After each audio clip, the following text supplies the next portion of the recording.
Good afternoon all and welcome back to the Copites of Anfield YouTube channel. I am Scott Cheetham from Scott's Sporting Corner podcast, and on this episode I want to be touching on the return of Alexander Isak, why there is positivity and hope moving forward with his history of returning from injuries and his linear progression of availability at Newcastle, but also why we do need to be patient and give him that time to really find his feet again and fitness, but also confidence playing in a new team. So, as we know that Alexander Isak has suffered, well, he did suffer a broken leg away at Tottenham. This was when he scored in the first half. I think it was a tackle from Van der Ven, that late follow through, which he did suffer the injury. Everybody knew straight away that he was seriously injured, as he didn't get up and celebrate, which is kind of a telltale sign of somebody who has suffered a big injury while scoring. But he missed around 3 to 4 months of the season then. So just to double check, when he suffered his broken fibula, he was out for 106 days overall, which is just shy of 4 months. Earlier on in the season, which I do believe was away at Frankfurt, he suffered an adductor issue, which left him out for 16 days. So with them two accumulated, that is well over 4 months that he was out for. But if we take it back to the end of last season, he actually, after his last game for Newcastle, which was, I think, the 25th of May. Yeah, so his last game was 25th of May, last game of last season for Newcastle. And then he was kind of, obviously had his holiday, he did his fitness work while he's away for the end of the season, but he didn't return to any full-time, proper pre-season training for Newcastle due to trying to force this move through to Liverpool. So, and I think he signed for Liverpool on the 1st of September.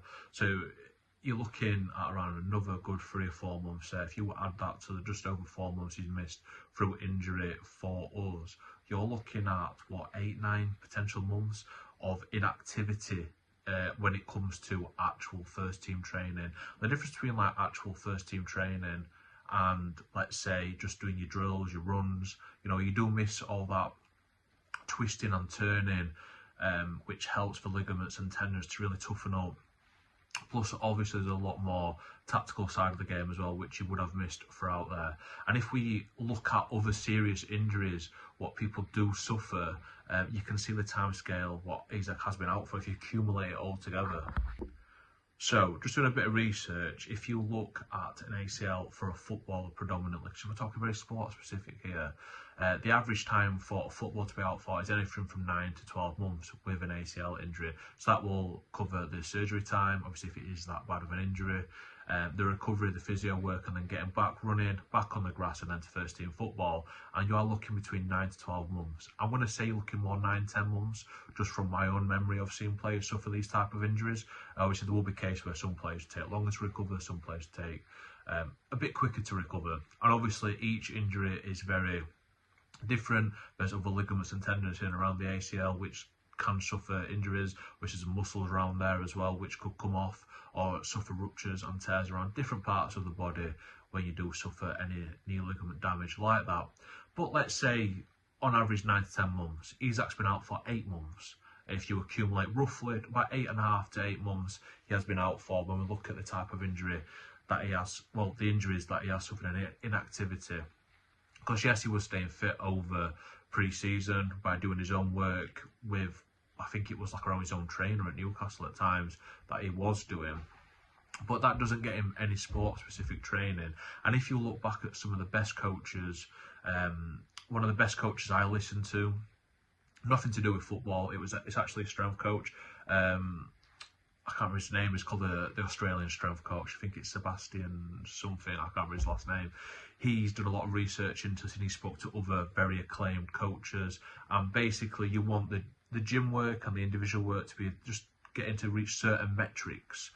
So the clubs will have certain metrics and different fitness tests and different fitness exercises. Then once you hit the grass, you can start running, and well, you're running in the gym as well, but then you're adding the sport-specific side of training, such as the footballing stuff, basically, and that's the stuff Isak would have missed. That's the important stuff. He didn't have that through pre-season, and he didn't have it in them 2 spells of inactivity through injury for us. Obviously, the first one, I'm sure it was Frankfurt away. It was only a short period of time.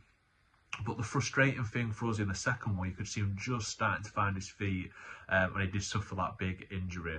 But there is some hope for Isak moving forward. I'm going to start with his age. I think Isak's 26 now, and when he signed for us, he signed a 6-year deal. So the club have committed a very long-term plan for Alexander Isak. When he's at his best, at his pomp, he is for me personally, overall the best striker in the world.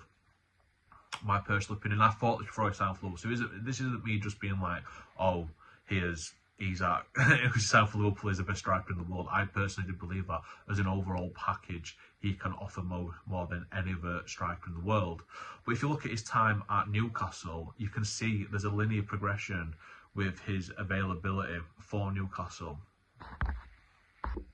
So basically, let's look at his linear progression at the availability and the games played for Newcastle in his 3 years there. So in his first season for Newcastle, he played 29 games, including, on top of that, there were 2 earned games were for Real Sociedad.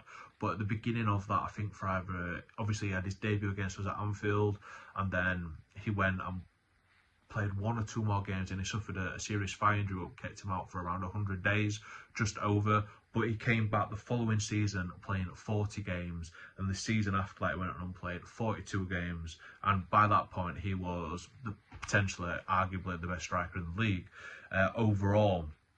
So that is a sign that he can overcome big injuries, as he did in his first season for Newcastle, and still have that mental toughness and resilience to come back and, yeah, have very successful a year 2 and a year 3 for Newcastle. So it's very similar to what he's had this season for us, that he's had an injury that's kept him over for over 100 days, and hopefully we will see the better of Isak next season. Another key point is that Sweden have qualified for the World Cup, and I think this is really big, because if Graham Potter looks after Isak, he does get that kind of mini pre-season as the World Cup, as he will, you know, obviously he'll have his time now with Liverpool over the next 6 to 8 weeks or whatever's left of the season. Then he'll go away with Sweden. I don't know if he'll start simply because they've got other striking options. There's no point rushing him back, but he will have that time with the Swedish national team to work on his fitness even further, and then he'll have that period then to come back into pre-season for us. So he should technically be then fit and firing for the start of next season. So the takeaway from this video for me is, yes, we need to be patient with Isak on his return, but there is a lot of positive signs that he will be fit and firing, ready for next season. So yeah, hopefully that is the case. He can stay injury free from now till the World Cup, get through the World Cup, and then have a fantastic pre-season for Liverpool, which he very much needs. Thank you all for watching this video. Apologies I haven't been around much. I've had a pretty manic couple of weeks. I'm hoping to churn out some more videos for the channel over the next few weeks. Anything injury related, or fitness, or team selection, on rotation, stuff like that. I am, you know, the man for that, should I say, on this channel. So yeah, thank you all for listening, and I'll catch you all in the next one.